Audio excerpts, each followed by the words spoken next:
3월 23일 월요일입니다. 요한복음 15장 18절에서 27절까지 까닭 없이 나를 미워하는 자라는 제목으로 말씀 나눌 텐데요. 먼저 본문 읽습니다. 세상이 너희를 미워하면 너희보다 먼저 나를 미워한 줄을 알라. 너희가 세상에 속하였으면 세상이 자기의 것을 살아갈 것이나 너희는 세상에 속한 자가 아니요 도리어 내가 너희를 세상에서 택하였기 때문에 세상이 너희를 미워하느니라. 내가 너희에게 종이 그 상전보다 크지 못하다 한 말을 기억하라. 사람들이 나를 박해하였은즉 너희도 박해할 것이요 내 말을 지켰은즉 너희 말도 지킬 것이라. 그러나 사람들이 내 이름으로 말미암아 이 모든 일을 너희에게 하리니 이는 나를 보내신 이를 알지 못함이라. 내가 와서 그들에게 말하지 아니하였더라면 죄가 없으려니와 지금은 그 죄를 핑계할 수 없느니라. 나를 미워하는 자는 또 내 아버지를 미워하느니라. 내가 아무도 못한 일을 그들 중에서 하지 아니하였더라면 그들에게 죄가 없으려니와 지금은 그들이 나와 내 아버지를 보았고도 미워하였도다. 그러나 이는 그들의 율법에 기록된 바 그들이 이유 없이 나를 미워하였다 한 말을 응하게 하려 함이라.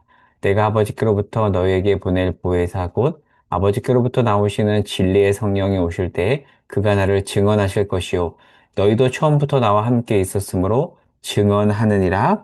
아멘. 오늘 본문을 큰 그림 속에서 보도록 하겠습니다. 요한복음 13장 31절부터 14장 31절까지는 최후의 만찬 자리에서 전하신 예수님의 유언이자 고별 설교입니다. 장소는 최후의 만찬 자리예요. 이곳에서 예수님은 자신의 죽음을 예고하면서 제자들을 위로하고 그리고 보혜사 성령을 약속하시죠. 네, 그리고 여러분 14장 31절을 보세요. 최후의 만찬 자리에서 첫 번째 고별 설교를 하시고 이곳을 떠나자고 하죠. 그러니까 장소가 이동한 것입니다. 그러면 어디로 이동했을까 유추해 보면 아마도 겟세마나의 동산이나 성전 뜰 쪽으로 간 것 같아요.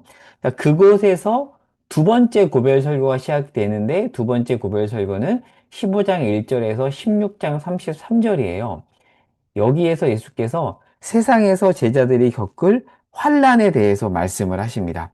그러니까 첫 번째 설교의 주된 포커스가 위로였다라면 두 번째 설교에서는 앞으로 자기 없이 제자들이 세상을 살아갈 텐데 그곳에서 복음을 전하며 어려움을 겪을 텐데 그곳에서 당할 어려움에 대해서 현실적인 이야기를 강하게 이야기한 겁니다.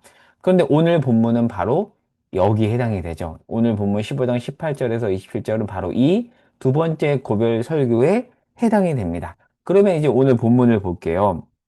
자, 오늘 본문을 들어가기 전에 먼저 어제 본문, 어제 큐티 본문 15장 17절에 보면 제자들에게 서로 사랑하라고 했잖아요. 그리고 이제 오늘 본문 18절에서 19절에 보면 세상이 너희를 미워할 것이다 라고 이야기를 해요. 여러분, 요한복음의 1차 독자, 1차 청중은 누구냐면 로마와 유대 사회로부터 핍박받는 그리스도인입니다. 이 당시 유대교는 로마의 릴리기오 리기타 합법적인 종교였어요. 그런데 이 그리스도인들은 그 합법적인 종교 테두리로부터 벗어난 자들이에요. 이전에는 유대인으로서 릴리기오 리기타 안에서 비호를 받다가 이제 예수를 믿는다는 이유로 회당, 유대 테두리로부터 쫓겨났던 유대 그리스도인들이 1차 독자입니다. 자, 이들이 당했던 가장 큰 어려움이 출교죠. 이 출교, 유대교 테두리로부터 쫓겨난 출교를 당한 거예요. 이 출교는 단순한 왕따가 아니라 사회적인 사형 선고입니다. 굉장히 어려운 것이죠. 어려운 상황에 처한 겁니다. 이들이 당할 그 어려움 어떻게 극복할 것인가에 대한 내용이 오늘 본문입니다. 그러면서 예수님이 뭐라고 말하냐면 세상이 너희를 미워할 것이다. 근데 여기서 말하는 세상은 하나님을 인정하지 않는 유대 사회와 로마 사회예요. 그러니까 이들이 예수를 믿는다는 이유로 이러한 세상으로부터 미움을 받게 된 거라는 예고인 거죠. 그런데 여러분 사도 요한이 지금 뭐라고 말하냐면 여러분, 예수를 제대로 믿고 따른다면 그 세상으로부터 핍박받을 수밖에 없습니다라고 말해요. 그런데 여기서 우리가 무엇을 구분해야 되냐면 예수를 제대로 믿어서 받는 핍박이 있고요. 다른 이유로 예수를 제대로 믿지 않아서 너무 세상과 똑같아서 받는 핍박도 있습니다. 여러분, 오늘날 기독교가 받는 핍박은 어디에 해당이 될까요? 한번 여러분 스스로 답을 해보세요. 우리가 정말 예수를 정말 잘 믿어서 좁은 길을 가고 두 주인을 섬기지 않고 순전한 마음으로 예수를 믿어서 세상이 우리를 손가락질하고 있는가? 아니면 우리가 너무 세상과 똑같아서 오히려 세상보다 더 세속적이어서 세상이 손가락질 하는가? 우리는 질문해야 되는데 지금 오늘 본문에서 예수님께서 제자들을 향해서 너희가 핍박받을 것이다라고 했을 때 핍박은 예수를 제대로 믿어서 받는 핍박입니다. 이것을 잘 구분해야 됩니다. 자, 조금 더 가보도록 하겠습니다. 자, 제자들은 지금 예수님을 따라서 서로 사랑하는 공동체예요. 좁은 길을 걸어가는 순전한 공동체입니다. 그들이 그렇게 말씀대로 살아갈 때 세상은 이들을 미워할 것입니다. 억울하죠. 그런데 여러분 25절을 보겠습니다. 오늘 본문 15장 25절에 보면 제가 읽어볼게요. 그러나 이는 그들의 율법에 기록된 바 그들이 이유 없이 나를 미워하였다 한 말을 응하게 하려 함이라. 기록된 바라는 표현 앞에 기억 표시가 있죠. 쭉 성경 말씀 내려가면 뭐라고 되어 있죠? 시편 35편 19절, 69편 4절. 그러니까 이 말씀은 예수님이 다윗의 시 시편 35편 19절과 69편 4절을 그대로 인용한 것입니다. 물론 문자 그대로는 아니지만 전체적인 맥락을 인용한 건데 이 말씀을 제가 읽어볼게요. 먼저 시편 35편 19절입니다. 예수님이 인용한 말씀이죠. 부당하게 나의 원수된 자가 나로 말미암아 기뻐하지 못하게 하시며 까닭 없이 나를 미워하는 자들이 서로 눈짓하지 못하게 하소서. 69편 4절입니다. 똑같은 다윗의 시예요. 까닭 없이 나를 미워하는 자가 나의 머리털보다 많고 부당하게 나의 원수가 되어 나를 끊으려 하는 자가 강하였으니 내가 빼앗지 아니한 것도 물어주게 되었나이다. 여러분 다윗도 그랬고요. 예수님도 그렇고 그 예수를 따르는 제자들도 이렇게 세상의 미움을 받는데요. 그러니까 제자들에게 너희가 세상에 나가면 세상이 너희를 대접한다고 하지 않고요. 세상이 너희를 미워하는데 어떻게 미워한대요? 부당하게. 까닭 없이 미워한대요. 여러분 얼마나 억울해요. 정말 억울하죠. 이 말씀을 보세요. 부당하게 원수가 된 거예요. 내가 잘못해서 누군가가 나와 원수가 된 게 아니라 나는 잘했는데 부당하게 원수가 돼요. 속상하죠? 그런데 69편 4절에서는 까닭 없이 나를 미워하는 자가 머리털보다 많대요. 정말 많다는 거죠. 부당하게 나의 원수가 되어 나를 끊으려고 해서 근데 그들이 강해요. 그래서 내가 뺏지도 아니한 것도 물어주게 돼요. 또 얼마나 억울합니까? 그런 억울한 일을 당할 수 있는데 제자들이 이렇게 미움을 받는 까닭은 이들이 두 주인을 섬기지 않았기 때문입니다. 말씀대로 살았기 때문에 이런 일을 당한대요.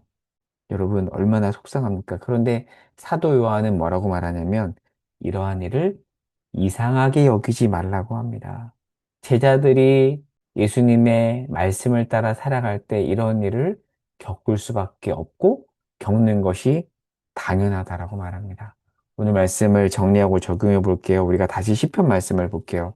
여러분, 부당하게 원수된 자가 있습니까? 까닭 없이 여러분을 미워하는 자가 있습니까? 그렇다면 두 가지 적용입니다. 첫 번째, 그 미움의 이유를 돌아보세요. 만약에 그 미움의 이유가 말씀대로 살아서라면 여러분 그 미움은 명예입니다. 명예이죠.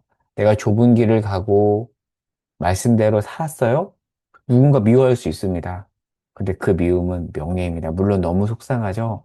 너무 속상해서 다윗은 하나님 앞에 있는 그대로 이야기했어요. 그래서 뭐라고 아까 35편 19절에서 기도했죠? 그들이 기뻐하지 못하게 하래요. 내가 지금 어려움을 겪는 것을 보고 기뻐하지 못하게 하시며 그들이 서로 눈짓하지 못하게 해달라고 기도했어요. 속상한 겁니다. 그런데 그 미움은 명예입니다. 그런데 여러분 혹시나 내가 받는 미움이 다른 이유로 받는 미움인지는 돌아보면 좋겠어요. 말씀대로 살아서 받는 미움인지 아니면 너무 세속적이어서 받는 미움인지는 우리가 구분해야 됩니다. 그래서 미움의 이유를 한번 돌아보면 좋겠고요. 두 번째입니다. 혹여나 여러분이 정말 좁은 길을 가서 말씀대로 살아서 미움을 받고 있다면 오늘 이 시편 35편 19절과 69편 4절을 기도문 삼아서 기도했으면 좋겠어요. 이것이 오늘의 우리의 기도문이 되었으면 좋겠습니다. 오늘의 기도. 주님, 부당하게 나의 원수된 자가 나로 말미암아 기뻐하지 못하게 하소서. 까닭 없이 나를 미워하는 자들이 서로 눈짓하지 못하게 하소서. 이 기도를 반복해서 드리십시오. 그때 주께서 주시는 위로와 평강이 있을 것입니다. 기도하겠습니다. 주님, 우리가 받고 있는 미움이 무엇 때문인지 돌아보게 하옵소서. 세속적이어서, 너무 세속적이어서, 두 주인을 섬기기 때문에 받는 미움이라면 우리 삶을 돌아보게 하시고, 반대로 우리가 정말 말씀대로 살아가고 있는데 미움을 받고 있다라면 주님, 우리에게 위로를 허락하여 주시옵소서. 오늘 이 자리 가운데 함께 이 말씀을 듣는 이들 가운데 말씀대로 살았기 때문에 미움을 받는 자가 있다라면 주님 위로하시고 격려하여 주시고 그들의 수치를 거둬 주옵소서. 우리 삶을 주께 맡기며 예수님의 이름으로 기도합니다. 아멘.